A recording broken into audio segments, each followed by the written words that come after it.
இயேசுவில் அன்பிற்கினியவர்களே, இயேசு கிறிஸ்துவின் தூய்மை மிகு இதயம் அது எப்பொழுதுமே பிறருக்கான இதயம் என்கிற தலைப்பிலே நாம் தியானிக்கவும் ஜெபிக்கவும் வந்திருக்கிறோம். நம்முடைய இதயங்களும் இயேசுவின் தூய்மை மிகு இதயமாகிய பிறருக்கான இதயமாக மாற வேண்டும் என்பதற்காக நம்முடைய இதயங்களை இறைவனுக்கு ஒப்புக் கொடுக்க வந்திருக்கிறோம். அவர் ஏன் தன்னுடைய இதயத்தை நமக்காக உடைத்துக் கொண்டார் என்கிற ஒரு அடிப்படையான கேள்வியிலிருந்து இந்த மறையுரையை துவங்குகிறேன். அவருடைய இதயம் ஏன் பிறருக்காக உடைக்கப்பட்டது? அதை நாம் ஆழமாக தியானித்தோமேனால் நற்கருணையை புறந்தள்ளிவிட முடியாது. கிறிஸ்தவ வாழ்வு என்பதே நற்கருணை வாழ்வு. Christian life is called Eucharistic life. நற்கருணை வாழ்வாகத்தான் நம்முடைய வாழ்வு அமைந்திருக்கிறது. அன்பானவர்களே, இந்த நற்கருணையை குறித்த ஒரு சரியான புரிதல் நமக்கு வந்துவிட்டால் நாம் பெற்றுக்கொள்ளுகிற நற்கருணையினுடைய உட்பொருளை நாம் உணர்ந்து ஜெபிக்க முடியும். அந்த நற்கருணையை பெற்றுக்கொள்ள முடியும். நற்கருணையை நாம் நம்முடைய மொழியில் நன்மை பெற்றாயா என்று கேட்போம். நன்மை வாங்கிட்டீங்களா அப்படின்னு கேட்பாங்க இல்லையா? நன்மை வாங்கினாயா என்பதை விட நன்மை செய்தாயா என்பதே அடிப்படையான கேள்வி. நன்மை செய்பவர்தான் நன்மையை பெற முடியும். நன்மையை செய்யாதவர் நன்மையை பெற முடியாது. ஆகவே அன்பானவர்களே, இந்த மறையுரையில் எப்படி ஆண்டவருடைய இதயம் நமக்காய் உடைபட்டது என்பதை நற்கருணையில் நாம் பார்க்க போகிறோம். பிற சபையினர் கத்தோலிக்கர்கள் மீது இந்த குற்றச்சாட்டை வைக்கிறார்கள். திருப்பலி என்பது கத்தோலிக்கர்கள் கண்டுபிடித்த ஒரு புதிய வழிபாட்டு முறை, ஒரு புது டெக்னிக். இப்படி பைபிளில் இல்லவே இல்லை. திருப்பலி என்பது பைபிளில் இல்லவே இல்லை. இவர்கள் கத்தோலிக்கர்களாகவே இதை கண்டுபிடித்துக் கொண்டார்கள். ஆகவே இவர்கள் இதை கொண்டாடுகிறார்கள். நம்மில் பலரும் இந்த கேள்வியை கேட்கிறார்கள். என்ன ஃபாதர், எப்ப பார்த்தால் பிதாசுதன்ல ஆரம்பிச்சு சென்று வாருங்கள் திருப்பலி முடிந்ததுன்னு அனுப்பி விட்டுறீங்க. போர் அடிக்குது. ஏன் இதை பண்றீங்க? இந்த திருப்பலி அவ்வளவு முக்கியமா? இந்த நற்கருணை அவ்வளவு முக்கியமா என்று நம்மில் பலரும், பல வாலிபர்களும் இந்த கேள்வியை கேட்கிறார்கள். சிலர் திருப்பலிக்கு வருவதை விட சில ஜப கூட்டங்களுக்கு போவதற்கு முக்கியத்துவம் காட்டுகிறார்கள். ஏனென்றால் அவர்களுக்கு திருப்பலியை விட ஜப கூட்டம் பெரியதாக தெரிகிறது. முதலில் இதனுடைய ஆழமான புரிதலை நாம் அனைவருமே பெற்றுக்கொள்ள வேண்டும் என்று நான் விரும்புகிறேன். ஒரு சிறிய பழைய ஏற்பாட்டு வரலாற்றோடு எப்படி இயேசுவின் இதயம் பிறருக்கான இதயம் என்பதை நற்கருணை பார்வையில் முதலில் நான் கூற விரும்புகிறேன். அன்பானவர்களே, நற்கருணை பற்றிய குறிப்பு முதலாக விவிலியத்தில் எங்கு காணப்படுகிறது? தொடக்க நூலில் காணப்படுகிறது. எங்க? தொடக்க நூல், The Book of Genesis, அதிகாரம் 14. நீங்க எல்லாம் குறிச்சு வச்சுப்பீங்க மனசுல நம்புறேன். தொடக்க நூல் 14வது அதிகாரம் 17வது வசனம். ஆபிரகாம், அப்ப அவருடைய பேரு ஆபிராம் அப்படின்னு இருக்கும். நம்ம ஆபிரகாம்னே வச்சுக்கோம். ஆபிரகாம் ஒரு போரிலே வெற்றி பெறுகிறார். அவர் போரிலே வெற்றி பெற்ற பிறகு பல அரசர்கள் அவருக்கு பரிசுகளை கொண்டு வருகிறார். அதில் ஒரு குறிப்பிட்ட அரசரை குறித்து மிக தெளிவாக ஆழமாக சொல்லப்பட்டிருக்கிறது. அந்த அரசருடைய பெயர் மெல்கிசேதேக்கு. அவர் சாலேம் நாட்டின் அரசராய் இருக்கிறார். எந்த நாட்டுடைய ராஜா? சாலேம் நாட்டின் ராஜா. அடுத்த வரியில அவர் உன்னத கடவுளின் குரு என்று சொல்லப்பட்டிருக்கிறது. அவர் வெறும் ராஜா மட்டும் இல்ல, அவர் குருவும் கூட என்று எழுதியிருக்கிறார். அதற்கு பிறகு நீங்க நன்றாக கவனித்தீர்கள் என்றால், அவர் மற்ற அரசர்களைப் போல பரிசு பொருளை கொண்டு வரவில்லை. மற்ற அரசர்கள் தங்கம், வெள்ளி, வைரம், வைடூரியம் எல்லாம் கொண்டு வந்தாங்க. ஆனால் இவர் என்ன கொண்டு வந்தார் தெரியுமா? அப்பமும் ரசமும் கொண்டு வந்தார். கைகளை தட்டுங்க முதல்ல, அப்புறம் நான் பதில் சொல்றேன். நல்லா கேட்டுங்க. தொடக்க நூலிலே ஒருவர் பரிசாக அப்பத்தையும் ரசத்தையும் கொண்டு வருகிறார். நம்ம பிற சபைகள் என்ன சொன்னாங்க? இது கத்தோலிக்கர்கள் கண்டுபிடிச்ச டெக்னிக்னு சொன்னாங்க இல்லையா? ஆனால் தொடக்க நூலிலேயே ஆபிரகாமை ஆசீர்வதிப்பதற்காக மெல்கிசெதக் என்பவர் அப்பத்தையும் ரசத்தையும் கொண்டு வருகிறார். கொண்டு வந்து என்ன செஞ்சார் தெரியுமா? இறைவனுக்கு நன்றி பலி செலுத்துகிறார். என்ன பலி? நன்றி பலி. ஃபாதர், அங்க நன்றி பலி போடலையே, பலி செலுத்தினார்னு போட்டிருக்கு, ஆனா நன்றி பலி இல்ல. அது எப்படி நன்றி பலி ஆகும்? அந்த காலகட்டத்தில் அவர் கொண்டு வந்த அந்த அப்பத்திற்கு ஒரு பெயர் உண்டு எபிரேயத்துல. அந்த அப்பத்திற்கு பெயர் டோடா. என்னது? டோடா. டிஓடிஏ. போடா இல்ல. என்னது? டோடா. டோடா என்றால் நன்றி செலுத்துதல் என்று பொருள். ஞாபகம் வச்சுக்கணும், நிறைய கனெக்ஷன் வரும். டோடா என்றால் நன்றி செலுத்துதல் என்று பொருள். அந்த அப்பத்திற்கு பெயரே டோடா அப்பம். சரியா? அப்ப அவர் செலுத்திய பலி என்ன பலி? நன்றி பலி. பலி செலுத்திய பிறகு மெல்கிசெதக்கு ஆபிரகாமை ஆசீர்வதிக்கிறார். அந்த காலகட்டத்தில் இறைவாக்கினரே அரசர்களை ஆசீர்வதித்தார்கள். மெல்கிசெதக்கு என்பவர் அரசராக இருக்கிறார், குருவாக இருக்கிறார், இறைவாக்கினராக இருக்கிறார்.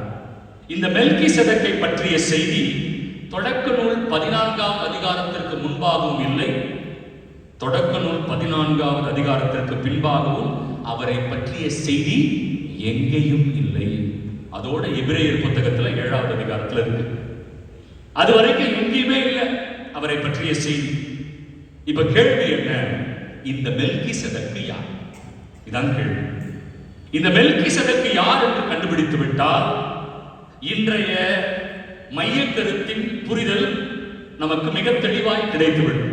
இந்த மெல்கிசெதக்கு யார்? We are going to unpack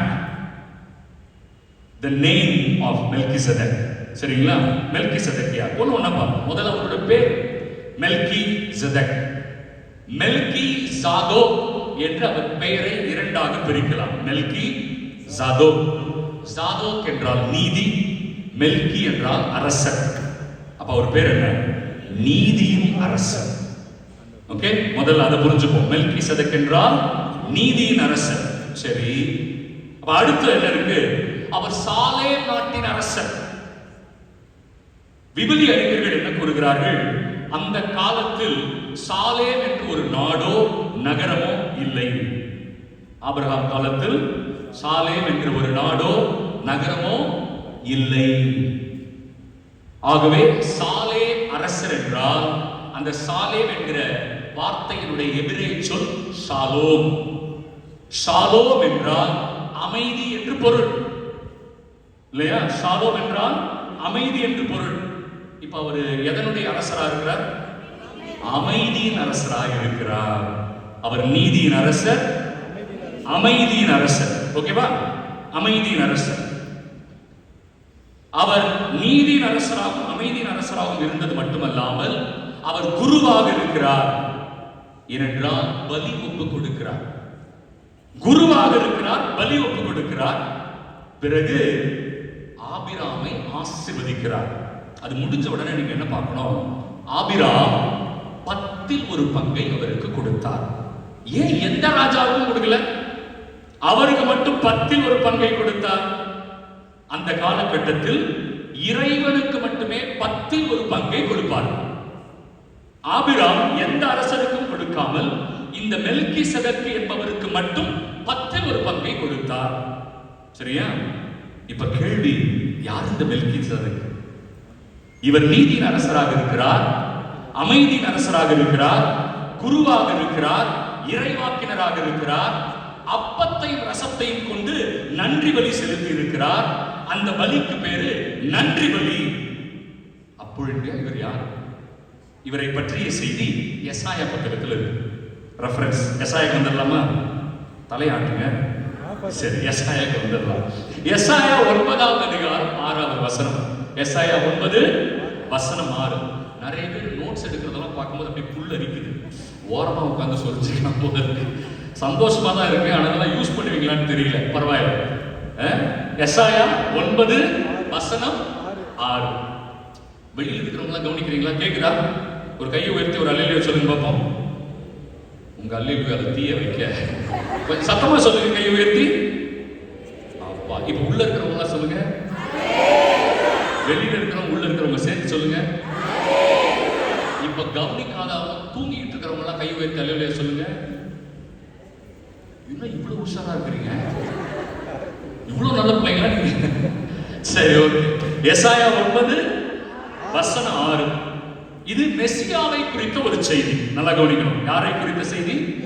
மெசியாவை குறித்த ஒரு செய்தி. ஒரு குழந்தை நமக்கு தரப்பட்டுள்ளார். வசனம் ஆரம்பிக்குது. ஒரு ஆண் குழந்தை நமக்கு பிறந்துள்ளார். ரொம்ப ஸ்பெசிபிக்கா சொல்றாங்க. ஒரு குழந்தை நமக்கு தரப்பட்டுள்ளார், ஒரு ஆண் குழந்தை நமக்கு பிறந்துள்ளார், அவர் தோளின் மீது ஆட்சி பொறுப்பு இருக்கும். இதுவரைக்கும் பார்க்கும்போது யாரோ ஒரு அரசருடைய பையன் பிறந்திருக்கிறான் அப்படி தெரிஞ்சுக்கலாம் இல்லையா?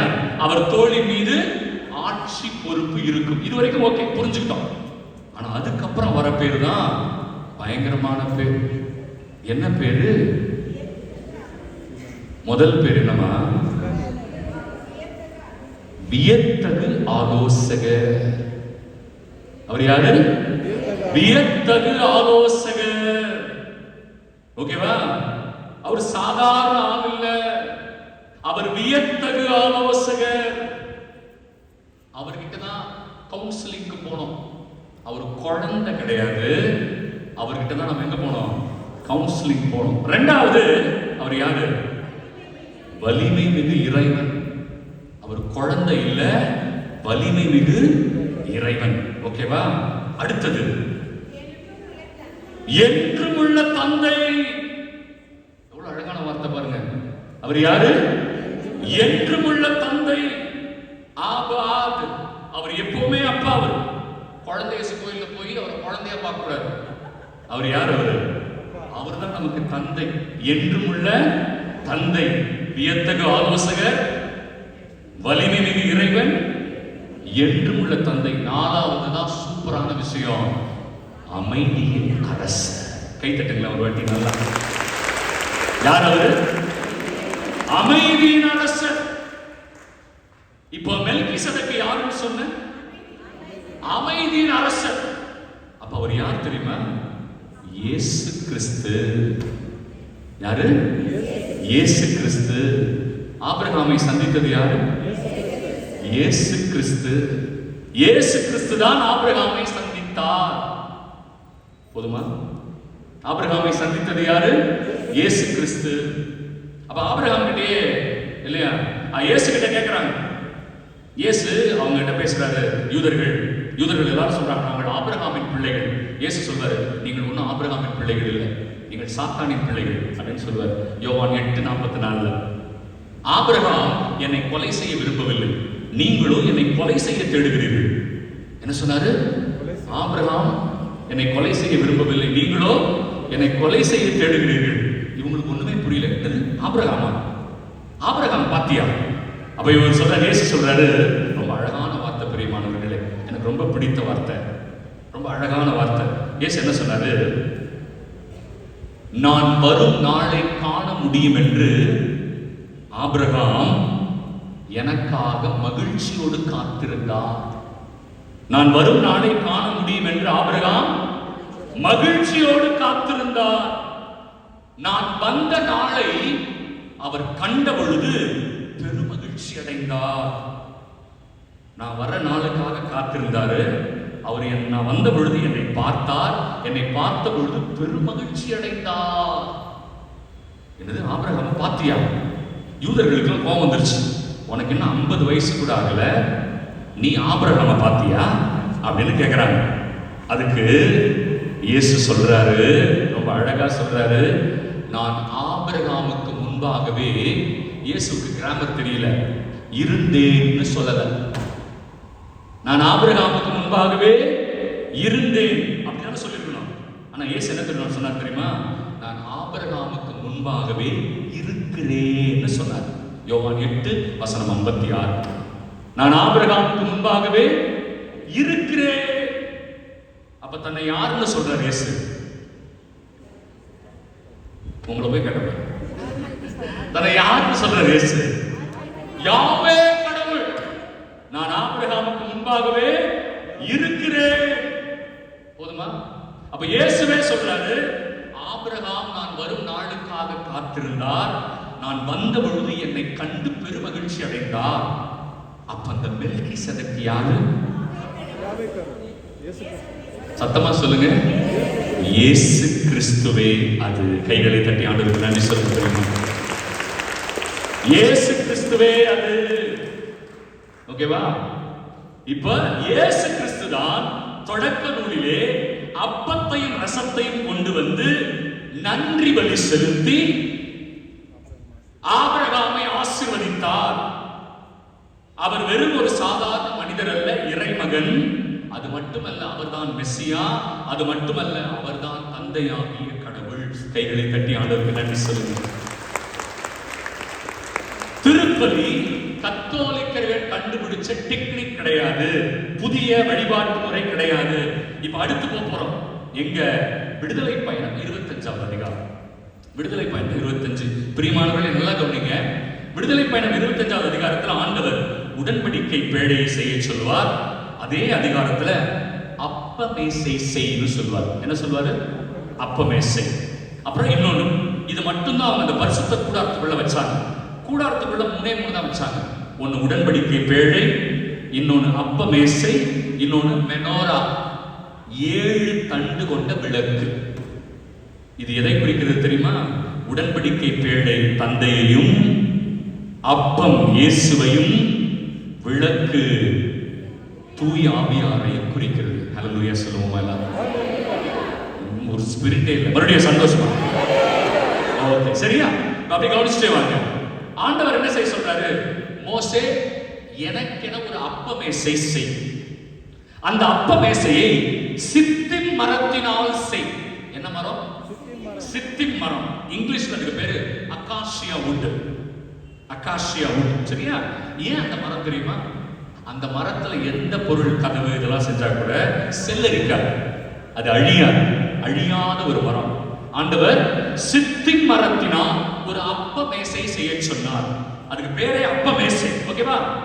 அந்த மேசையின் மீது எப்பொழுதும் திருமுன்னிலை அப்பம் வைப்பாயாக. விடுதலை பயணம் 25வது அதிகாரம் 30வது வசனம். அந்த மேசை மீது என்ன வைக்கணும்? திருமுன்னிலை அப்பத்தை வைப்பாயாக. 6 அப்பம் எப்பவுமே அது மேல இருக்கணும். ஏன் அந்த அப்பத்துக்கு பேர் திருமுன்னிலை அப்பம்? இங்கிலீஷ் பைபிள் யாராவது கையில வச்சிருந்தீங்கன்னா எடுத்து பாருங்க. Exodus 25:30. You shall place on this altar always the bread of presence. அது பிரசன்னத்தின் அப்பம். ஹல்லேலூயா. என்ன அப்பம் அது? பிரசன்னத்தின் அப்பம். ஆண்டவருடைய பிரசன்னம் நிறைந்த அப்பம். சாதாரண அப்பம் இல்ல அது. அதனாலதான் அது பரிசுத்த கூடாரத்துக்குள்ள வச்சாங்க. 3 தான் வச்சாங்க. உடன்படிக்கை பேழை, அப்பம், விளக்கு. ஓகேவா? அந்த இடத்துல ஆண்டவருடைய மாட்சி எப்பொழுதும் இருந்தது. விடுதலை பயணம் 40-35. எந்த அளவுக்கு அதனுடைய மாட்சி இருந்தது தெரியுமா? மோசேவால் கூட உள்ள போக முடியல. யாரால் உள்ள போக முடியல? மோசேவால் கூட உள்ள நுழைய முடியல. அவ்வளவு பரிசுத்தமான அப்பம் அது. சரியா? இந்த அப்பம் எதை குறிக்கிறது? நல்லா கவனிக்கணும். அடுத்த வசனம் கொடுக்கிறேன். லேவியர் 24:8. லேவியர் 24:8. இந்த அப்பம் எதை குறிக்கிறது? ஆண்டவர் சொல்றாரு, இந்த அப்பமே உங்களுக்கும் எனக்குமான என்றும் உள்ள உடன்படிக்கை. ஹல்லேலூயா சொல்லுவோமா? கையை உயர்த்தினா என்ன, சத்தமா சொன்னா என்ன? இந்த அப்பமே உங்களுக்கும் எனக்குமான என்றும் உள்ள உடன்படிக்கை, everlasting covenant. அந்த அப்பத்தை வச்சு சொல்றார் ஆண்டவர். இந்த அப்பம் தான் உடன்படிக்கை. ஓகேவா? இப்ப நான் சொல்றதெல்லாம் பழைய ஏற்பாடு, எதுவும் புதிய ஏற்பாடு இல்லை. என்ன சொன்னாங்க? திருப்பலி நாம கண்டுபிடிச்ச டெக்னிக்கா? வெயிட் வரேன் இல்லையா? சோ என்றும் உள்ள உடன்படிக்கை வந்துருச்சா? அடுத்து சாமுவேலுக்கு வந்துருவோம். 1 சாமுவேல் 21வது அதிகாரம். தாவீது ராஜா பசி, அவர் சவுல் கிட்ட இருந்து தப்பிச்சு ஓடி வரார். சவுல் தாவீதை கொலை செய்ய தேடுகிறார், தப்பிச்சு ஓடி வரார். பசி, குரு கிட்ட ஓடி வராங்க, கூடாரத்துக்கு வராங்க. அந்த பரிசுத்த கூடாரத்துக்கு வந்து அங்க குரு ஒருத்தர் இருக்கார், அவர் பேர் அகிமெலக்கு. அகிமெலக்கு கிட்ட வந்து, குருவே, நானும் என் நண்பர்களும் பசியாக இருக்கிறோம், சாப்பிட ஏதாவது இருந்தால் தாருங்கள். அதுக்கு குரு சொல்றாரு, என்னிடம் சாதாரண அப்பம் இல்லை, என்னிடம் சாதாரண அப்பம் இல்லை, என்னிடம், நல்லா கவனிக்கணும், தூய அப்பம் மட்டுமே இருக்கிறது. I have only the consecrated bread.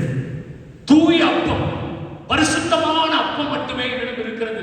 பிரியமானவர்களே, அந்த காலத்திலேயே அந்த பரிசுத்தமான கூடாரத்துல எதை வச்சிருந்தாங்க? சேவ் பண்ணி வச்சிருந்தாங்க. தூய அப்பம் இருக்கா? டபர்னாக்கல் வச்சிருக்கோமா? உடன்படிக்கை பேழை வச்சிருக்கோமா? நற்கரணை பேழை, அதுல என்ன வச்சிருக்கிறோம்? தூய அப்பம் வைக்கப்பட்டு இருக்கிறது. ஓகேவா? தூய அப்பம் மட்டுமே இருக்கிறது. பாவம் செய்தவர்கள் இந்த அப்பத்தை உண்ணக்கூடாது. அப்ப தாவீது சொல்றாரு, நானும் என் நண்பர்களும் இந்நாட்களில் எந்த பாவத்தையும் செய்யவில்லை, அந்த பரிசுத்தமான அப்பத்தை எங்களுக்கு தாருங்கள் என்று சொல்லி அந்த அப்பத்தை வாங்கி உண்கிறார். ஓகேவா? பிரியமானவர்கள், இதுவரைக்கும் பழைய ஏற்பாடு ரெஃபரன்ஸ் கொடுத்தேன். ஏன் இந்த ரெஃபரன்ஸ்? அப்பம் ரசம் என்பது நாம கண்டுபிடிச்ச ஒரு விஷயம் இல்ல, அது பழைய ஏற்பாட்டிலே இயேசுவாலேயே மனிதனுடைய மீட்பு திட்டத்திற்காக கொடுக்கப்பட்டு விட்டது. ஹல்லேலூயா, ஹல்லேலூயா. இந்த அப்பத்தை வச்சு யூக்கரிஸ்டிக் ப்ரொசஷன், நற்கருணை பவனி நடத்திருக்கிறாங்க பழைய ஏற்பாடு. கேள்விப்பட்டிருக்கிறீங்களா? பைபிள் படிச்சது என்னது? யூக்கரிஸ்டிக் ப்ரொசஷன் நடந்திருக்கு. எப்ப நடந்துச்சு? நெகேமியா புத்தகம் 12வது அதிகாரத்தில் இருக்கு. என்ன பண்ணாங்க தெரியுமா? உடைந்து போன மதில் சுவரை கட்டிய பிறகு குரு எஸ்ரா, நெகேமியா ஒரு 2 குழுக்களை ஏற்படுத்துறாங்க. 2 குரூப். ஒவ்வொரு குரூப்பும் ஒரு சைடுல போய் இன்னொரு சைடுல வரும், இன்னொரு குரூப் இடது பக்கமா போய் வலது பக்கமா வருவாங்க. 2 குரூப் நியமிக்கிறாங்க. கவனிக்க, ரொம்ப முக்கியமான விஷயம். அந்த 2 குரூப்லயும் முன்னாடி ஒரு குருவை நிறுத்துறாங்க. அந்த குருவோட கையில தோடா அப்பம் கொடுக்கப்படுகிறது. என்ன அப்பம்? கவனிச்சீங்களா? தோடா அப்பம் கொடுக்கப்படுகிறது. அவருக்கு பின்னாடி பாடகர் குழுவை நியமிக்கிறார்கள். தோடா அப்பம், பாடகர் குழு, பின்னாடி மக்கள். அந்த அப்பத்தை ஏந்தி கொண்டு மதில் சுவர் மீது நடந்து வந்து அந்த மதில் சுவரை ஆண்டவருக்கு அர்ப்பணிக்கிறார்கள். கைகளை தட்டி நன்றி சொல்லுங்க பிரியமானவர்களே. யூக்கரிஸ்டிக் ப்ரொசஷன் இல்லையா? பைபிள்ல எங்க இருக்குன்னு கேக்குறாங்க. அதுக்கு தான் பைபிளை படிக்கணும்னு சொல்றது. சரியா? சரி, பழைய ஏற்பாடு வச்சுக்கோம். இப்ப புதிய ஏற்பாடுக்கு வந்துருவோம். இது எல்லாருக்கும் தெரிஞ்ச ஒரு விஷயம். கடை ராவுலவின் பொழுது இயேசு அப்பத்தை கையெழுத்தார். பாஸ்கா விழாவின் பொழுது இயேசு உட்கார்ந்திருக்கிறார். லூக்கா 22வது அதிகாரம் 19 அல்லது 17-20 வசனங்கள் நல்லா கவனிச்சுக்கணும். முக்கியமான செய்தி. இயேசு ராவுலவின் பொழுது அப்பத்தை எடுத்து, ஓகேவா, நன்றி செலுத்தி சொன்னார். அந்த வார்த்தையை, அப்பத்தை எடுத்து நன்றி செலுத்தி 19வது வசனத்தில் இருக்கும் பாருங்க. அப்பத்தை எடுத்து நன்றி செலுத்தி. தோட அப்பம்னா என்ன சொன்ன? சத்தமா சொல்லுங்க, சத்தமா சொல்லுங்க. நன்றி செலுத்துதல். தோடானா என்ன அர்த்தம்? நன்றி செலுத்துதல். இயேசு அப்பத்தை எடுத்து என்ன சொன்னாரு? நன்றி செலுத்தி. பிரியமானவர்களே, நற்செய்தியும் புதிய ஏற்பாடு முதலாக கிரேக்க மொழியில் தான் எழுதப்பட்டது. என்ன மொழி? கிரேக்க மொழி. கிரேக்க மொழியில அப்பத்தை எடுத்து இந்த நன்றி செலுத்தின ஒரு வார்த்தை இருக்குல்ல, அது கிரேக்கத்துல யூக்கரிஸ்தியோ. கிரேக்கத்துல என்னது? யூக்கரிஸ்தியோ. அதுதான் ஆங்கிலத்துல யூக்கரிஸ்ட். அதுதான் தமிழ்ல நற்கருணை. கைகளை தட்டி நன்றி சொல்லுங்க தெரியுமா? இல்லையா? இயேசு இங்க ஒரு சின்ன சேஞ்ச் பண்ற, நல்லா கவனிக்கணும். நன்றி செலுத்தி அதை பிட்டு என்ன பண்ணாரு? உடைக்கிறார். இயேசு என்ன பண்றாரு? உடைக்கிறார். உடைச்சு சொன்னாரு, இது என் உடல். அப்புறம் ரசத்தை எடுக்கிறார். திராட்சை ரசத்தை எடுத்து என்ன சொன்னாரு, இது என் ரத்தம் அப்படின்னு சொல்லிட்டு தெரியுமா சொன்னாரு, இது புதிய உடன்படிக்கை. என்ன சொன்னாரு, இது புதிய உடன்படிக்கை, இது உங்களுக்காக சிந்தப்படுகிறது. ஹல்லேலூயா, ஹல்லேலூயா. இந்த அப்பத்தையும் ரசத்தையும் ஆண்டவர் என்ன பண்றாரு, பழைய அப்பம் ரசம் வெறும் ஆண்டவருடைய பிரசன்னம் நிறைந்த அப்பம், திருமுன்னிலை அப்பம், பிரெட் ஆஃப் பிரசன்ஸ், தோடா. இப்ப இயேசு என்ன பண்ணாரு, இந்த அப்பம் இனிமேல் வெறும் பிரசன்னம் நிறைந்த அப்பம் இல்ல, இதுவே என் உடல், இதுவே என் ரத்தம். It is not symbolic like many of our Protestant friends say. அவங்க என்ன சொல்றாங்க, இது symbolic, இது ஒரு அடையாளம் அப்படி சொல்றாங்க இல்லையா? ஆனா இயேசு அப்படி சொல்லலைங்க பைபிள்ல. இது என் அடையாளமாக செய்யுங்கள்னு சொல்ல, இந்த அப்பமே என் உடல், இந்த ரசமே என் ரத்தம் இல்லையா? அதனாலதான் யோவான் 6வது அதிகாரத்துல போங்க, 35வது வசனம், 41வது வசனம், 51ல 58வது வசனம். இயேசு என்ன சொல்றாரு, நானே வானினின்று இறங்கி வந்த உயிருள்ள உணவு, என் சதையை உண்டு என் ரத்தத்தை குடித்தால் ஒழிய ஒருவனுக்கு வாழ்வு கிடையாது. நல்லா கவனிக்கணும். என் அப்பத்தை உண்டு என் ரசத்தை குடித்தால் ஒழியன்னு சொல்லல. இயேசு என்ன சொன்னாரு, என் உடலை உண்டு என் ரத்தத்தை குடித்தால் ஒழிய அவர்களுக்கு வாழ்வு இல்லை. அப்படின்னு என்ன அர்த்தம்? திருப்பலியில் பங்கெடுக்காதவர்களுக்கு பரலோகத்தில் பங்கு இல்லை. கைகளை தட்டி அவங்களுக்கு நன்றி சொல்றோம். என் உடலை உண்டு ரத்தத்தை குடித்தாலே அவர் வாழ்வார். அப்ப அவருடைய உடலை உண்ணாமல் ரத்தத்தை குடிக்காமல் இருந்தால் அவர்கள் வாழ மாட்டார்கள். You need to go to the implications of those words. இல்லையா? குடிச்சாதான் வாழ்வு, இந்த ரத்தம் இந்த சதையை உண்டாதான் வாழ்வு. அடுத்து சொல்றாரு, பிரியமானவர்களே, என் சதையை உண்டு என் ரத்தத்தை குடித்தால் அவர் என்றுமே வாழ்வார். அவருக்கு சாவே கிடையாது, அவருக்கு சாவே கிடையாது. அப்படின்னா அர்த்தம், அவர்களுக்கு தான் நிலை வாழ்வு பரலோகத்தில் இடம் உண்டு. கைகளை தட்டி நன்றி சொல்லுங்க. அப்ப ஆண்டவர் இதை சிம்பாலிக்கா சொல்லல. ஏன் தெரியுமா? இப்ப அதை ப்ரூவ் பண்றேன். இயேசு இதை சொன்ன உடனே அங்க இருக்கிறவங்களுக்கு கோபம் அவர் மேல, இயேசு மேல கோபம். யாருக்கு கோபம் போட்டுருக்கு தெரியுமா பைபிள்ல? இயேசுவை நம்பியவர்கள் இயேசு சொன்னதை விரும்பவில்லை. யார் நம்பல? இயேசுவை நம்பியவர்களே இயேசு சொன்ன நற்கருணையை பற்றிய செய்தியை அவர்கள் விரும்பவில்லை. அவங்க என்ன பேசிக்கிட்டாங்க அவங்களுக்குள்ள?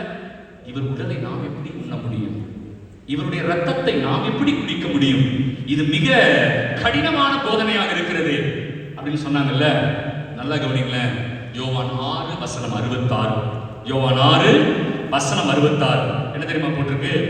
இயேசுவை நம்பியவர்களே அவரை விட்டு விட்டு சென்று விட்டார்கள். இயேசுவை நம்பியவர்களே நற்கருணையை விட்டு விட்டு சென்று விட்டார்கள். நல்லா கவனிக்கணும். இயேசுவை நம்பியவர்களே இயேசுவின் திருவுடல் திரு ரத்தத்தை விட்டு விட்டு சென்று விட்டார்கள். இயேசுவை விட்டு விட்டு செல்பவர்கள் எப்படி இயேசுவின் பிள்ளைகளாக இருக்க முடியும்? கத்தோலிக்க திருச்சபையிலிருந்து வேற சபைக்கெல்லாம் போறாங்களே, பைபிள் ஒழுங்கா படிச்சீங்களா? பைபிளை ஒழுங்கா படிச்சீங்களா? பைபிள் படிக்காம கத்தோலிக்கர்களுக்கு பைபிள் தெரியலன்னு சொல்லிட்டு போறோம். ஒண்ணு வர போறேன், முக்கியமான செய்தி இருக்குதுல. அப்ப இயேசுவை நம்பியவர்கள் கூட எதை ஏற்கவில்லை? திருவுடல் திரு ரத்தத்தை ஏற்கவில்லை. இயேசு நமக்காக உடைபட்டார். எதற்காக உடைபட்டார்? கடைசியா சொல்றேன். அதுதான் இன்னைக்கு தீமை இல்லையா? அப்ப இயேசுவை நம்பியவர்கள் விட்டுட்டு போயிட்டாங்க. நான் இதை ரொம்ப நகைச்சுவை எப்படி சொல்லுவேன் தெரியுமா? யோவான் 6:66 தானே? யோவான் 6:66. நான் இயேசு விட்டுட்டு போனவங்க 666 சொல்லுவேன். நான் என் கருத்து நீங்க எடுத்துக்கணும்னு அவசியம் இல்லை. இது நம்பிக்கை கோட்பாடு கிடையாது. இது நான் விடுற ஒரு குருடா. சரி, யோவான் 6:66. இயேசுவை நம்பியவர்களே அவரை விட்டுட்டு போயிட்டாங்க. நல்லா கவனிங்க. இப்ப இயேசு மரித்து உயிர்த்து விட்டார். நற்கருணை பற்றி ஒரு செய்தி எங்கெல்லாம் இருக்கு நான் காட்டுறேன். திருத்துதர் பணி 2:42. திருத்துதர் பணி 2:42. 42 என்ன இருக்கு? அந்த தொடக்க கால திருச்சபையிலே தொடக்க கால கிறிஸ்தவர்கள் வாரத்தின் முதல் நாள் ஒன்று கூடினார்கள். எப்ப ஒன்று கூடினார்கள்? இப்ப சனிக்கிழமை சபை ஒன்று இருக்கு. என்ன சபை? சனிக்கிழமை சபை. அவங்க சொல்றாங்க இதுதான் ஓய்வு நாள், ஆண்டவர் இயேசு ஓய்வு நாளை கடைபிடித்தார். எங்க கொலோசியர் 2:16 போய் வாசிச்சு பாருங்க. ஓய்வு நாள் எல்லாம் இயேசுவுக்கு பிறகு கிடையாதுன்னு போட்டிருக்கு. ஓய்வு நாள்லாம் இயேசுக்கு பிறகு கிடையாது. இயேசு உயிர்த்த நாளதான் தொடக்க கால கிறிஸ்தவர்கள் அப்போஸ்தலர்கள் ஒன்று கூடி ஜெபித்தார்கள். அதனாலதான் எந்த கண்ணிக்கு கூடுறோம்? ஞாயிற்றுக்கிழமை ஒன்று கூடுகிறோம். பாத்தீங்களா? பைபிள் ஒழுங்கா படிக்கணும்னா எவ்வளவு பிரச்சனை வருது. சரி, வாரத்தின் முதல் நாள் அவர்கள் ஒன்று கூடி என்ன செஞ்சாங்க? நம்பர் 1, திருத்தூதர்கள் கற்பித்தவற்றில் நிலைத்திருந்தார்கள். என்னது? திருத்தூதர்கள் கற்பித்தவற்றில் அப்படின்னா என்ன அர்த்தம்? அந்த காலத்துல கையில பைபிள் இல்ல. தொடக்க கால கிறிஸ்தவர்கள் கையில என்ன இல்ல? கிறிஸ்தவர்கள் என்றாலே வேதம், வேதம் என்ன சொல்லுகிறது அப்படின்னு வந்துடுறாங்கல்ல கிளம்பி. ஆனா தொடக்க கால கிறிஸ்தவர்கள் கையில என்ன இல்ல? அவங்க கிறிஸ்தவர்கள் தானே இல்லையா? அவங்க கிறிஸ்தவங்க தான். ஆனா அந்த காலத்துல என்ன இல்ல? பைபிள் இல்ல. பைபிள் கையில வர்றதுக்கு முன்னாடியே திருப்பலி வந்து விட்டது. கைகளை தட்டி நன்றி சொல்லுங்க. பைபிள் வர்றதுக்கு முன்னாடி என்ன இருந்துச்சு? திருப்பலி இருந்துச்சு. அதனால்தான் முன்னாள் திருத்தந்தை 2ஆம் ஜான் பால், புனித 2ஆம் ஜான் பால் என்ன தெரியுமா சொல்றாரு? திருச்சபையே நற்கருணையிலிருந்து தான் பிறப்பெடுக்கிறது. திருச்சபை எங்கிருந்து வருதா? நற்கருணையிலிருந்து வருகிறது. ஆகவே நற்கருணை அல்லாதது திருச்சபை ஆகாது. நற்கருணை இல்லாதது திருச்சபை ஆகாது. அதையும் ப்ரூவ் பண்றேன். கொஞ்ச நேரம் வெயிட் பண்ணுங்க. ஓகேவா? இப்போ அவர்கள் எதுக்கு ஒன்று கூடினார்கள்? திருத்தூதர்கள் கற்பித்தவற்றில் நிலைத்திருந்தார்கள். திருத்தூதர்கள் கற்பித்தவற்றில் என்ன அர்த்தம்? திருச்சபையின் போதனை. அந்த காலத்துல பைபிள் இல்ல. அப்போஸ்தலர்களும் அப்போஸ்தலர்களால் நியமிக்கப்பட்ட ஆயர்களும் குருக்களும் போதித்ததையே அவர்கள் கேட்டு வாழ்ந்தார்கள். இப்ப நம்ம அப்படியே வாழ்றோம்? அப்போஸ்தலரும் திருச்சபையும் போதிக்கிறத கேட்டா வாழ்றோம்? கோபம் வருது திருச்சபை மேல. பிரியமானவர்களே, குருக்களுக்காக திருப்பலிக்கே வரக்கூடாது. முதல்ல திருப்பலிக்கு எதுக்கு வரக்கூடாது? குருக்களுக்காக வரக்கூடாது. திருப்பலிக்கு எதுக்கு வரணும்? இயேசுவுக்காக வரணும். ஹல்லேலூயா சொல்லுங்க. இல்லையா? இங்க குருவானவர் இன்னொரு கிறிஸ்துவாக தான் நிற்கிறார். இன்னொரு கிறிஸ்துவா நிற்கிறார். ஆகவே இங்கு பலி நிகழ்த்துவது இயேசு, பலியாக்கப்படுவதும் இயேசு. பாத்தீங்களா எவ்வளவு அழகா இருக்கு? அதனாலதான் அவர் பிறருக்கான இதை சொல்றோம். பலி நிகழ்த்துவதும் இயேசு, பலியாக்கப்படுவதும் இயேசு. அப்ப ஃபாதர் தப்பு பண்றாங்களே ஃபாதர், அது அவர் பிரச்சனை இல்லையா? ஏன்னா பைபிள்ல தெளிவா போட்டிருக்கு. யாக்கோபு 3:1 உங்களை விட தப்பு செய்கிற குருவாகி எங்களுக்கு 10 மடங்கு தண்டனை ஜாஸ்தி. உங்களுக்கு எவ்வளவு சந்தோஷம் இல்ல? அது எங்க பிரச்சனை இல்லையா? ஆனா பீடத்துல இருக்கும்போது இயேசு பலி நிகழ்த்துகிறார். பலி யாரு? இயேசுவே பலியாகிறார். பாத்தீங்களா எவ்வளவு சூப்பர். அதனால்தான் யாக்கோபு 3:1 போட்டிருக்கு, யாரும் போதகராக விரும்ப வேண்டாம், ஏனென்றால் போதகர்களாகிய நாங்கள் உங்களை விட கடுமையான தண்டனைக்கு உள்ளாக வேண்டி இருக்கிறது. ஒருவேளை நீங்க எங்களை பத்தி தப்பு தப்பா பேசுறீங்கன்னா என்ன ஆகும் தெரியுமா? எசேக்கியேல் 3ஆம் அதிகாரத்தில் போட்டிருக்கு, எங்களுக்கு கொடுக்குற தண்டனையை உங்களுக்கு கொடுத்துருவார். That's all your honour. சூப்பரா இல்ல? அதனாலதான் எங்களை பத்தி நல்லா பேசுங்கன்ற. நீங்க எங்களை பத்தி பேச பேச எங்களுக்கு ஒரே சந்தோஷமா இருக்கும். பேசல, நாங்க வாங்கி கட்ட வேண்டிய தண்டனை எல்லாம் வாலண்டரியா வந்து எங்க தலையில போடு ஆண்டவரே வாங்கிக்கிறீங்க. அதனால்தான் ரோமர் 14:12 என்ன தெரியுமா சொல்கிறது? அவரவர் பாவத்திற்கு அவரவர் கணக்கு கொடுத்தே ஆக வேண்டும். அவரவர் பாவத்திற்கு. சரி, மறுபடியும் வந்துருவோம். திருத்துதர்கள் கற்பித்தவற்றில் திருச்சபையின் போதனையில் நாம் அனைவரும் நிலைத்து நிற்கணும். திருச்சபையின் போதனை என்ன சொல்லுது அதை கேட்கணும் முதல்ல. இரண்டாவது என்ன பண்ணாங்க தெரியுமா? அவர்கள் ஒப்புரவில் ஒன்றாக இருந்தார்கள். நேற்று பார்த்தோம் கம்யூனியன். அவங்க ஒற்றுமையா இருந்தாங்க. அதனாலதான் ஜாதி இருக்கக்கூடாது, மொழி பிரிவினை இருக்கக்கூடாது, சண்டை சச்சரவு இருக்கக்கூடாது, ஈகோ இருக்கக்கூடாது. இதெல்லாம் இருந்தா அவங்க இயேசுவின் உடலில் பங்கெடுக்க முடியாது, இயேசுவின் ரத்தத்தில் பங்கெடுக்க முடியாது. அப்படி ஜாதி உணர்வு, ஜாதி வெறி, மொழி வெறி, பண வெறி, திமிரு, ஈகோ இதெல்லாம் ஒருத்தங்க வச்சுக்கிட்டு நற்கருணையில பங்கெடுத்தா என்ன ஆகும்? பதில் வெயிட்டிங் இல்லையா? நான் சொல்றேன் என்ன ஆகும். பிரியமானவர்களே, இப்ப பாருங்க, ரொம்ப அழகா இருக்கு. அவர்கள் திருத்துதர்கள் கற்பித்தவற்றில் நிலைத்திருந்தார்கள், ஒற்றுமையாக இருந்தார்கள். மூணாவது, அப்பம் பிடுவதற்காக ஒன்று கூடினார்கள். எதுக்கு ஒன்று கூடினார்கள்? அப்பம் பிடுவது அப்படின்னா என்ன அர்த்தம்? திருப்பலி இல்லையா? திருப்பலிக்காக ஒன்று கூடினார்கள். அதுக்கப்புறம் இறை வேண்டல் செய்தார்கள். அங்கதான் அவங்க என்ன பண்ணாங்க? ஜெபிச்சாங்க. சோ திருப்பலி இல்லாம திருச்சபை இல்லை. சரி, அடுத்து 1 கொரிந்தியர் 11வது அதிகாரம். 1 கொரிந்தியர் 11. இப்ப சில இளைஞர்கள் கேட்கறாங்க, நம்மள என்ன எப்ப பார்த்தாலும் திருப்பலி, சாவுக்கும் திருப்பலி, கல்யாணத்துக்கும் திருப்பலி, கிரக பிரவேசத்துக்கு திருப்பலி, எல்லாத்துக்கும் திருப்பலியா? ஏன் இதை செய்றீங்க? ஏனென்றால் 1 கொரிந்தியர் 11 வசனம் 23. 1 கொரிந்தியர் 11 வசனம் 23 என்ன தெரியுமா போட்டிருக்கு? பவுல் சொல்றாரு, அங்க இருக்கிற கொரிந்து மக்களுக்கு இந்த கடிதத்தை எழுதுறாரு. அங்க இருக்கிற கொரிந்து மக்களுக்கு திருப்பலியை பத்தி சொல்றாரு. நான் ஆண்டவரிடமிருந்து எதை பெற்றுக் கொண்டேனோ அதையே உங்களிடம் ஒப்படைக்கிறேன். இது நாங்க விட்ட பொருளா இல்ல, இது நாங்க கண்டுபிடிச்ச டெக்னிக் இல்ல. பவுல் என்ன சொன்னாரு? நாங்கள் எதை இயேசுவிடமிருந்து பெற்றுக்கொண்டோமோ அதையே உங்களிடம் ஒப்படைக்கிறோம். அதனாலதான் திருப்பலியை மாற்றுவதற்கு, திருப்பலியில் இல்லாதது பொல்லாததெல்லாம் செய்யறதுக்கு எங்களுக்கு எந்த தகுதியும் அருகதையும் இல்லை. ஏனென்றால் இது யாரிடமிருந்து நமக்கு கொடுக்கப்பட்டது? இயேசுவிடம். திருப்பலி கொடுத்தது யாரு? சத்தமா சொல்லுங்க. கைகளை கட்டி நன்றி சொல்லுங்க ஆண்டவருக்கு. கைகளை கட்டி நன்றி சொல்லுங்க. திருப்பலி நம்ம கண்டுபிடிக்கல, இயேசு கொடுத்தாரு. நானா சொல்லியிருக்கேன், பவுல் எழுதியிருக்கிறார். 1 கொரிந்தியர் 11 வசனம் 23 எழுதியிருக்காரு. அதுல அப்படியே எழுதியிருக்காரு, அப்பத்தை எடுத்து நன்றி செலுத்தி அதை பெற்று இது என் உடல்னு சொன்னாரு, ரசத்தை எடுத்து இது என் ரத்தம்னு சொன்னாரு. இது புதிய உடன்படிக்கை. அந்த புதிய உடன்படிக்கைன்னு ஒரு வார்த்தை இருக்குல்ல, அதுக்கு லத்தீன்ல நோவும் டெஸ்டமாந்தும்னு சொல்லுவாங்க. புதிய உடன்படிக்கை லத்தீன்ல என்னது? நோவும் டெஸ்டமாந்தும். அந்த நோவும் டெஸ்டமாந்தும் என்கிற அந்த வார்த்தையை நீங்க இங்கிலீஷ்ல டிரான்ஸ்லேட் பண்ணீங்கன்னா நியூ டெஸ்டமெண்ட். என்ன வார்த்தை? புதிய ஏற்பாடு. புதிய ஏற்பாடு தொகுக்கப்படுவதற்கு முன்பாகவே புதிய ஏற்பாடு என்கிற வார்த்தையை திருப்பலியில் தான் பயன்படுத்தினோம். கைகளை தட்டி நன்றி சொன்னாங்க. புரியுங்களா? நம்ம பிற சபை நண்பர்களுக்கு இதெல்லாம் தெரியாது, சொன்னாலும் ஏத்துக்க மாட்டேங்கிறாங்க. ஆனா அவங்களுக்கு சொல்லலாம், உங்களுக்கு சொல்றேன் இல்லையா? நம்ம ஸ்ட்ராங்கா இருக்கணும்ல.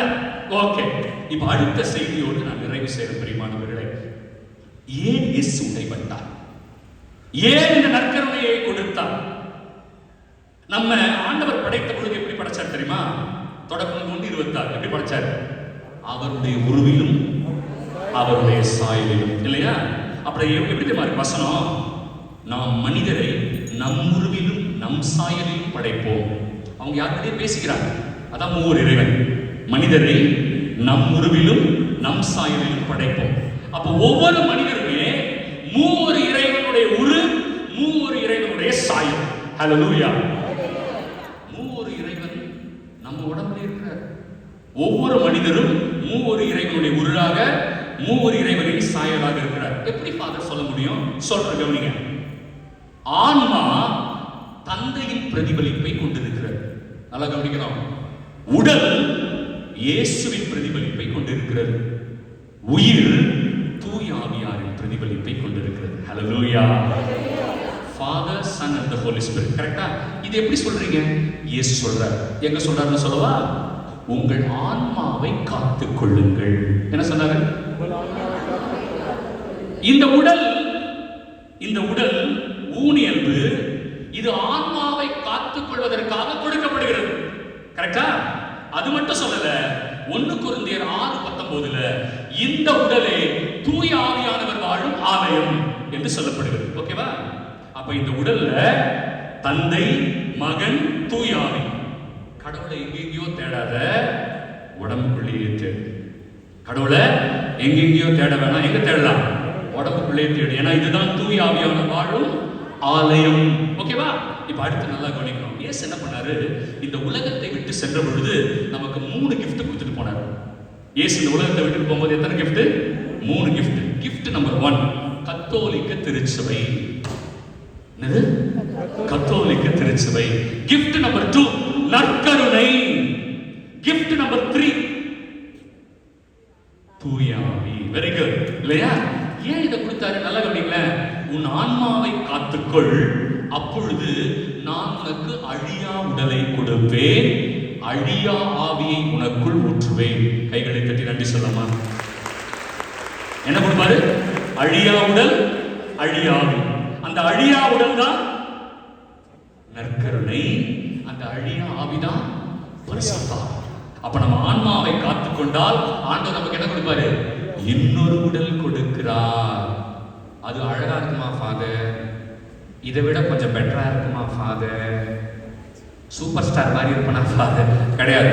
இதே மூச்சு தான், இதே கலர் தான், இதே உருவம் தான், ஆனா அது அழியாத உடல் இல்லையா?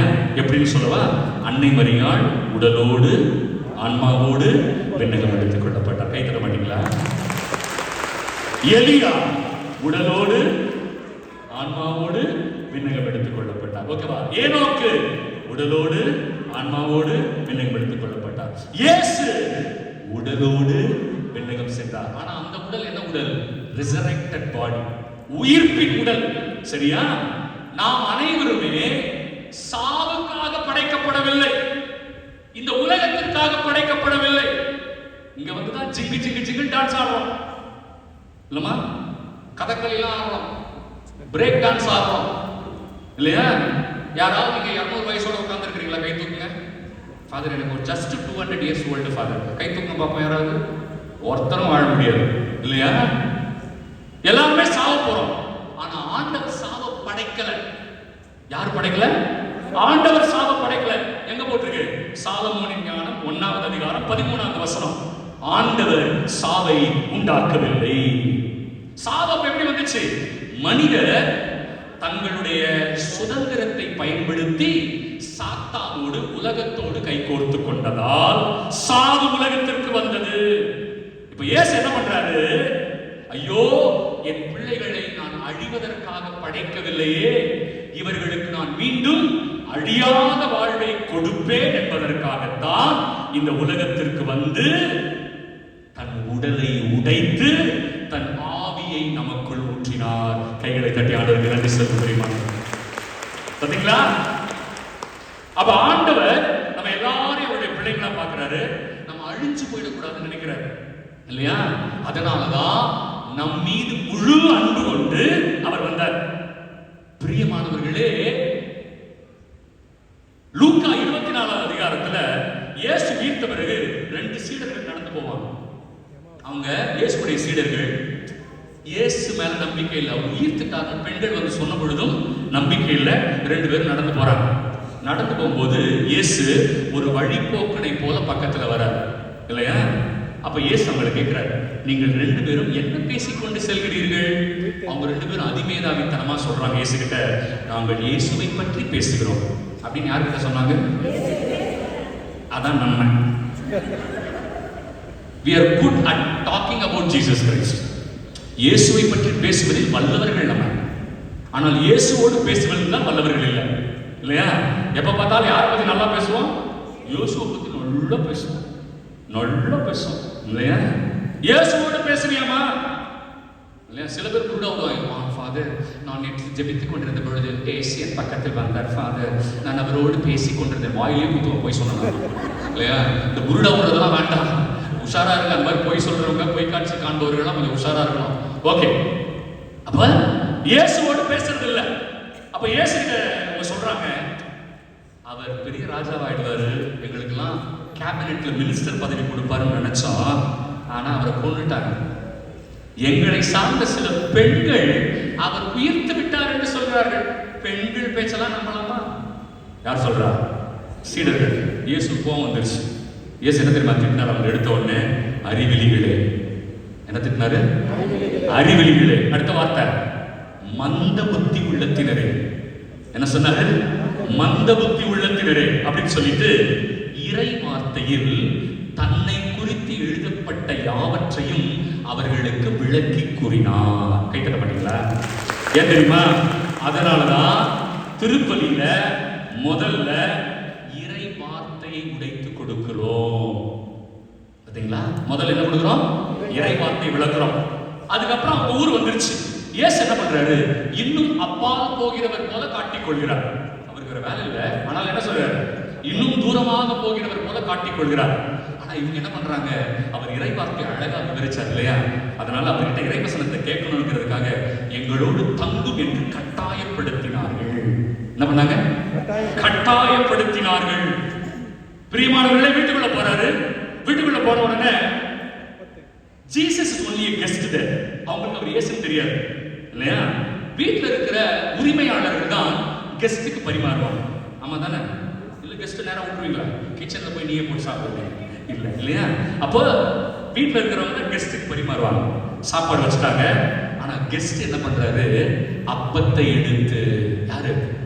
எஸ், அப்பத்தை எடுத்து நன்றி செலுத்தி, கைகளை தட்ட மாட்டீங்களா?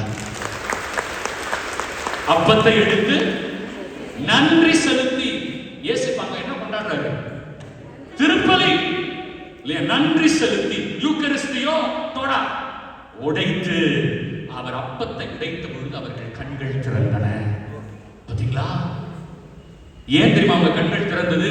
இது நாள் வரைக்கும் அவங்க சுயநலமா இருந்தாங்க. சுயநலம்.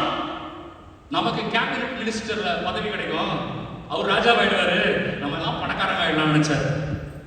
இயேசு அதுக்கு வர சொல்லவங்க இல்லையா?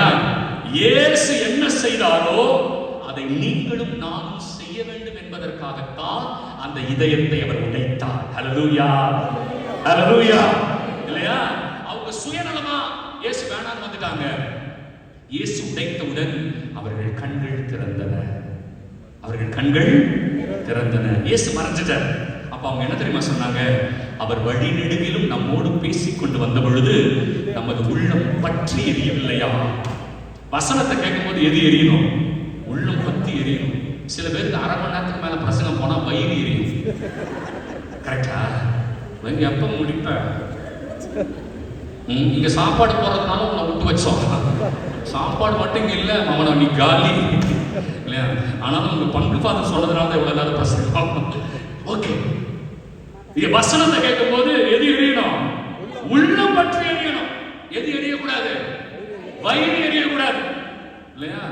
நம்ம ஆளுங்களுக்கு கேத்தலிக் சர்ச்சுக்குள்ள வந்தா ரொம்ப நேரம் பிரசங்கம் வச்சா வயிறு எரியும். இதே அங்க போய் உட்கார்ந்துருப்பாங்க. அங்க 4 மணி நேரம் இல்லையா? அரை நாள் அங்க உட்கார்ந்துருப்பாரு. ஆனா இங்க உட்கார முடியல. இயேசுவே வராரு. இயேசுக்காக வரல. இயேசுக்காக வரல.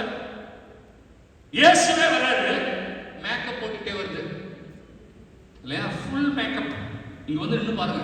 நியூ இயர் அன்னைக்கு, கிறிஸ்துமஸ் அன்னைக்கு நாங்க படுற அவஸ்தையை இங்க வந்து நின்று பாருங்க. அப்படி வந்து நின்னா பிதாசுதன் வாயில வர மாட்டேங்குது. அப்படிதான் வருது. பயமா இருக்கு. அப்படி திரும்பினா அப்படி பார்த்தா பயிரை பார்த்தா பயமா இருக்கு. அப்படி திரும்பினா பயமா இருக்கு. எங்க திப்புச வைக்கிறது? எல்லாம் பியூட்டி பார்லர். இயேசுக்காக வரீங்களா? உங்க அழகை காட்டுறதுக்கு வரீங்களா?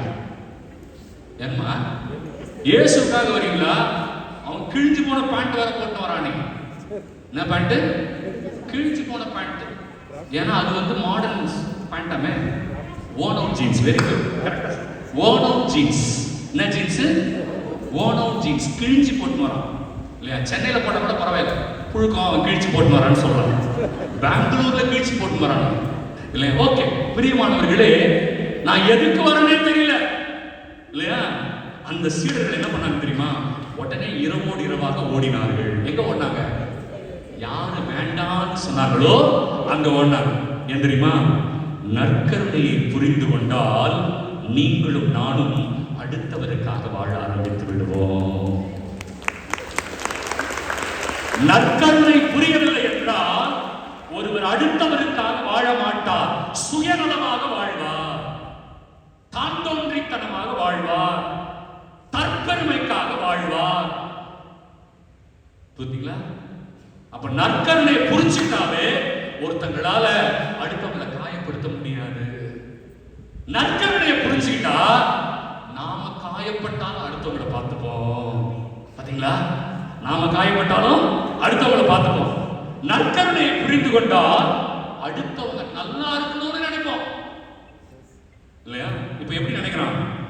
நான் உண்டு, என் வேலை உண்டு, உண்டு தூங்கிறது இல்லையா? இதுக்கு பேர் தான் உண்டு ஆன்மீகம். என்ன ஆன்மீகம்? உண்டு ஆன்மீகம். நான் உண்டு, என் வேலை உண்டுன்னு இருக்கிறேன்ல ஃபாதர். அப்படி இருக்கிறவங்க கிறிஸ்தவம் கிடையாது. அப்படி இருக்கிறவங்க கிறிஸ்தவம் கிடையாது. கிறிஸ்தவங்கனாலே அடுத்தவங்களுக்காக வாழ்றது இல்லையா? உடைபடுவது, அடுத்தவங்களை சிரிக்க வைக்கிறது. சொல்லுது உருன்னே சுத்தம். பார்த்துக்கிறீங்களா? இப்படி வந்தா நம்ம பக்கத்துல வழியா ஓடிடலாம் இல்லையா? உருன்னே பார்த்தா சிரிச்சா என்ன ஜோக் சொன்ன கூட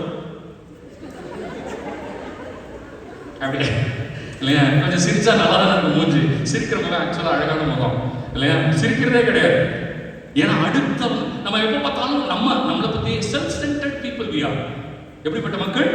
செல்ஃப் சென்டர்ட். என்ன பத்தியே எப்ப பார்த்தாலும் யோசிக்கிறது.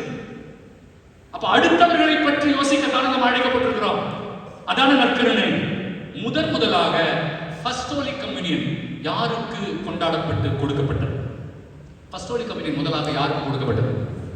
முதல் நற்கருணைமா யாருக்கு முதல்ல கொடுக்கப்பட்டது? சீடர்களுக்கு கிடையாது. யூதாஸ் இஸ்காரியோத். யாரு? யூதாஸ் இஸ்காரியோத் தான் ஃபர்ஸ்டா வரலாற்றிலேயே ஃபர்ஸ்ட் ஹோலி கம்யூனியன் வாங்கின முதல் நபர். பாத்தீங்களா? முதல் புது நன்மை வாங்கின முதல் நபர் யாரு? யூதாஸ். இயேசு என்ன பண்றாரு? ராவுணவுல அப்பத்தை எடுத்து நன்றி செலுத்தி அதை பிட்டு தம் செல்லுக்கு எடுத்து உடல் அப்படின்னு சொல்லி யாருக்கிட்ட கொடுத்தார் முதல்ல? வாவ் இல்லையா? யோவான் 13:27. யூதாஸ் அதை உண்டவுடன் அவனுக்குள் சாத்தான் நுழைந்தான். அது இயேசுடைய உடல் தானே. அப்ப உள்ள யார் போயிருக்கணும்? இயேசு போயிருக்கணும் இல்லையா? ஏன் போல தெரியுமா? Disposition is more important than position. உள்ள எப்படி இருக்கோ அதை பொறுத்து தான். அதனாலதான் குருவானவர் என்ன சொல்லுவாங்க? நற்கருணை வாங்குறதுக்கு முன்னாடி தகுதி உள்ள நிலையில் நற்கருணையை பெற்றுக்கொள்ளுங்கள். பாவ நிலையில் இருந்தால் நற்கருணையை பெற வேண்டாம். பிற சபைகளோ பிற மதத்தவர்களோ இருந்தால் இதை பெற முயற்சிக்க வேண்டாம். ஏன்னா நம்பிக்கை இல்லாம வாங்கக்கூடாது, பரிசுத்தம் இல்லாம வாங்கக்கூடாது. இது தூய அப்பம், இது டோடா, இது யூக்கரிஸ்தியா இல்லையா? அப்படி வாங்கினீங்கன்னா என்ன ஆகும்? 1 கொரிந்தியர் 11:27 போட்டிருக்கு, யாராவது தகுதியற்ற நிலையில் நான் இருக்கிறேன் என்று தெரிந்து கொண்ட பிறகு இந்த உடலை இந்த இரத்தத்தை உண்டால் பருகினால் அவரே அவர் தலையின் மீது தண்டனை தீர்ப்பை வாரி போட்டுக் கொள்கிறார். போச்சா? போச்சா? பாவம் செய்யறேன்னு தெரிஞ்சே வாங்கக்கூடாது. தெரியாம வாங்கிட்டா கூட பரவாயில்லை இல்லையா? இல்லைன்னா பாவ அறிக்கை செஞ்சுட்டு வந்து நற்கருணை வாங்கணும். இப்ப அந்த பழக்கமே போயிடுச்சு இல்ல?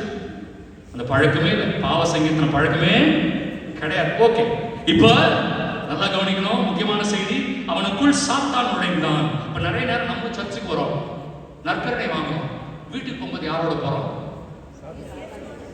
எப்படிங்க? சத்தமா சொல்லுங்க பாப்போம். அப்படியா? இப்ப இயேசுக்கு தெரியும், அவருக்கு நம்மளுடைய உள்ளம் நல்லா தெரியும் இல்லையா? அதனாலதான் நிறைய பேர் வெளியில போய் சண்டை போடுறான். திருப்பலி முந்தைய சண்டை போட்டானே நீ யோசிக்கிறோம். ஆமா ஃபாதர், திருப்பலி முந்தைய ஏன் சண்டை போட்டானே புரியுதா? ஏன்னா உள்ள போனது யாரு? Yes, that's all your honour இல்லையா? திருப்பலி முடிச்சு கொண்டாடி வீட்டுக்கு போய் செம்ம சண்டை. எங்க முடிச்சுட்டு? திருப்பலி முடிச்சுட்டு வீட்டுல போய் சண்டை. அப்ப உள்ள போனது யாரு? இப்ப புரியுது, இப்ப எல்லாம் தெரிஞ்சிருச்சு. இப்ப வீட்டுக்கு போகும்போது யாரோட போறோம்? தெரியல, எனக்கு அது தெரியாது இல்லையா? அது நீங்க தான் முடிவு பண்ணணும். ஆகவே நற்கருணை என்பது பிறருக்காக வாழ்வது இல்லையா? அந்த நற்கருணை இயேசு அவரையே உடைத்து நமக்கு எடுத்துக்காட்டாக கொடுத்திருக்கிறார். இது கத்தோலிக்கர்கள் கண்டுபிடிச்ச டெக்னிக் இல்ல. இந்த நற்கருணை கொடுக்கப்படுகிற கத்தோலிக்க திருச்சபை உண்மையான திருச்சபை என்பதை ஒரே ஒரு வரி செய்தியோட நான் முடிவு செய்கிறேன். இக்னேஷியஸ் ஆஃப் ஆன்டியோக்னு ஒருத்தர் இருக்கிறார். அவர் பேரு அந்தியோக்கியாவை சார்ந்த இக்னாசியார். அந்தியோக்கியாவை சார்ந்த இக்னாசியார், இக்னேஷியஸ் ஆஃப் ஆன்டியோக். இவர் யார் தெரியுமா?